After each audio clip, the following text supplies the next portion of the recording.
What's up, everybody? It's time for another Talking Comics with me, Riot Agenda. Today I'm going to go over the Turtles comic books that are behind me that were brought up in a previous comment. So this is a good reason to, comment because I read them and I will talk about anything that is commented. So make sure you get your comments below. I will start with the ones that I kind of covered in a previous video, the Tales of the Last Ronin. Still definitely recommend getting the Last Turtle story. The Last Turtle goes on we find the fates of the previous turtles. This last turtle gets all his brother's weapons, goes on his final adventure. Definitely recommend that. There's also a sequel to that. There's a little time gap, what the final turtle is doing before, kind of the beginning of the narrative and the end of the narrative. There's a little bit of the journey in the middle that we didn't cover. This second volume will go over that. It also goes a little bit more, slight spoiler, is there's 4 new Ninja Turtles, not, Raphael, Michelangelo, Leonardo, and Donatello. Four brand new characters. So definitely recommend this as well if you like the previous Last Ronin. And there is also a third volume, Revolution 2. Or Re-Evolution, excuse me. Last Ronin 2, Re-Evolution. I haven't read this one yet, so I'm not sure what it's about. Judging on the cover with the 4 turtles, I'm guessing that is the 4 new turtles that were released in the in this Last Ronin universe. It's definitely your R-rated take on your turtles. They were going to make a movie out of this, but I believe that is canceled. I'm sure Nickelodeon doesn't want to, threaten their IP and putting it into a, more questionable setting, but for older Turtles fans, I definitely recommend these. These are, you're dark, you're gritty, you're kind of serious. These are just cool. Definitely recommend these. The red spine ones that I have behind me are actually the original black and white Turtles. This is the cover for the first volume. As you can see, they actually all have the same colored mask. They all just had black, since they were all just black and white, no turtle had a mask. Any more color coded. That was actually something that was brought up in the 1987 cartoon. If you're curious about the true origin of the Turtles, I definitely recommend checking these out. I have the first 3 volumes. There are 5, but the volumes 4 and 5 are after Kevin Eastman and Peter Laird take a big break and come back together. So I just... I don't know, like their partnership had deteriorated so much by the 3rd volume that I can't imagine that they did that great of a job in volumes 4 and 5. I also know that volumes 4 and 5 seem a little smaller, so I'm sure it's just more of a cash grab. But and brief history on Kevin Eastman and Peter Laird. They obviously they were great friends when they started created the Turtles comic book. And as the years went on, they definitely became more and more disjointed.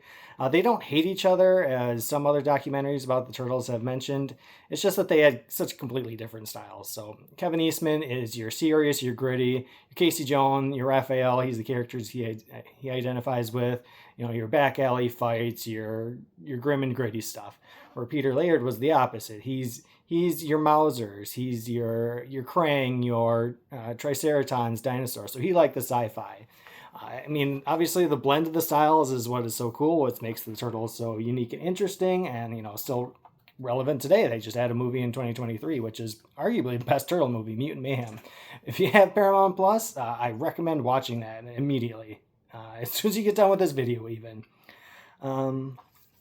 But yeah, so it was really cool to see the true origins of the Turtles. April O'Neil, Casey Jones. April O'Neil was actually a lab assistant for Baxter Stockman. Weirdly enough, making the Michael Bay movies the most true to the Turtles' origins than any other movies or series. So that was bizarre, but it's in their oversized editions. The original Turtles comic books were more magazine sized instead of comic book size. Probably to make them stand out.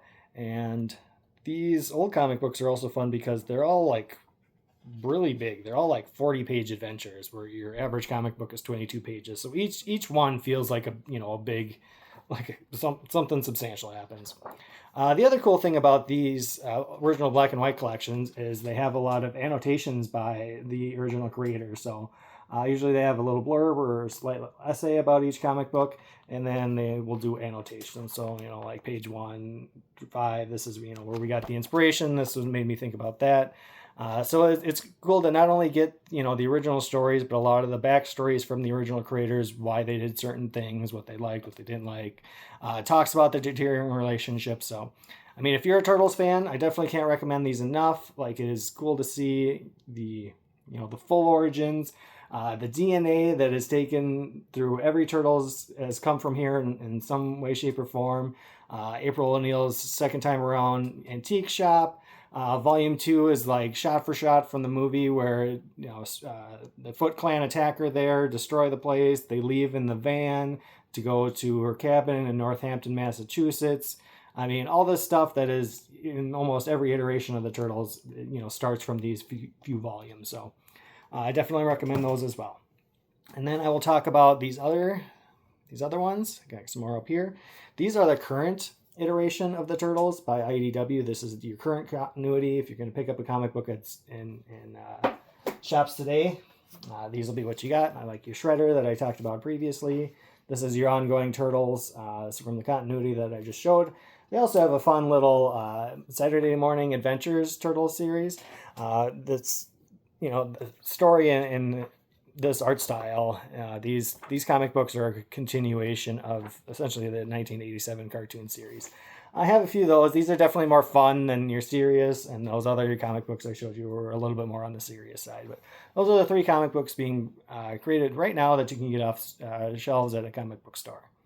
But back to the continuity. So Kevin Eastman at some point sells his shares to Peter Laird. I don't know when, and I believe it was for like $500,000. I probably after the cartoon movie and then after the trilogy of movies, when the Turtles hype kind of died down, he's like, let me get my money while I can.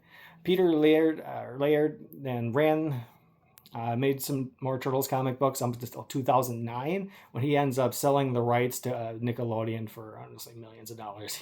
He made a lot more money in this than Kevin did. But so Nickelodeon contacts IDW to start a new comic book series. IDW actually has the genius idea to go get Kevin Eastman, one of the original creators, and then paired him with Tom Waltz to create, this new Turtles series.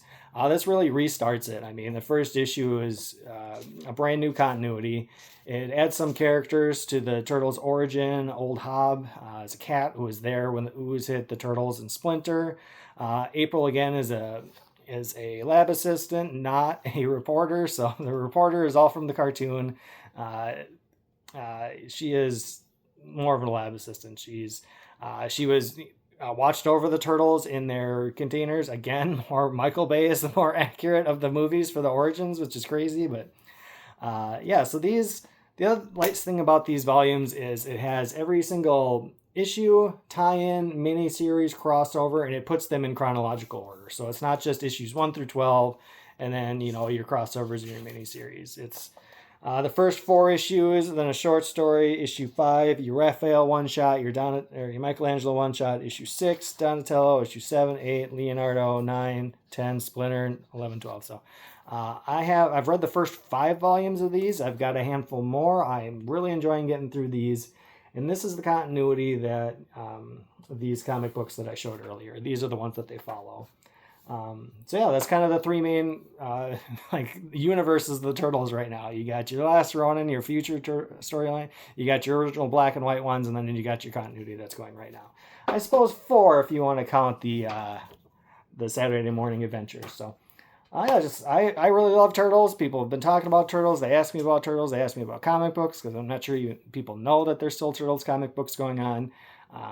Honestly, Turtles have been in a great place. There was a Casey Jones miniseries that just wrapped up, a Battle Nexus miniseries. They're usually doing miniseries, but right now it's kind of just down to those 3 main titles, which it's kind of easier. You don't have to buy a bunch of different comic books, but hopefully you like that update on the Teenage Mutant Ninja Turtles. Make sure you like, comment, and subscribe. Let me know in the comments if you want any other characters or any other universes you want me to go over, because I'm definitely willing to look into it. So, so hopefully everybody has a 4th of July, but for now, I'm done with this conversation.